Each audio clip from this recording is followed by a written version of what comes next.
نیمه دوم روز 25 اکتبر سال 2023 ساعت 15:49 دقیقه به وقت محلی در قلمرو تاجیکستان باز یک زمین لرزه شدید به عمل آمد. مرکزهای زلزله نگاری شدت آن را طبق جدول ریختر 4 تا 5.2 بال برآورد می‌کنند. اکسپدیسیون زلزله نگاری وزارت ولایت‌های فوق‌العاده قزاقستان خبر داد که شدت زمین لرزه در قلمرو تاجیکستان 5.2 بال را تشکیل داده است. مرکز زمین لرزه در 621 کیلومتری جنوب و غربی الماتا در قلمرو تاجیکستان جایگیر شده شدتش 5.2 بال را تشکیل داد.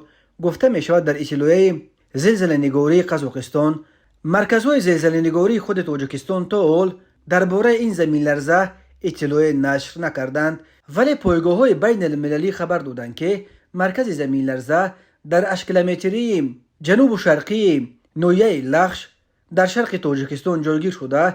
زمین در اینجا در عمق 9 کیلومتر لرزیده است، ولی این پایگاه‌ها اقتدار این زمین لرزه را 4.4 بال برآورد کردند. درباره کدام خسارات بر اثر این آفت طبیعی تا حال گزارش نشده است. تاجیکستان در یک منطقه زلزله‌خیز قاره آسیا جایگیر شده. هر سال در قلمروش صدها زمین جنبی ثبت می شود.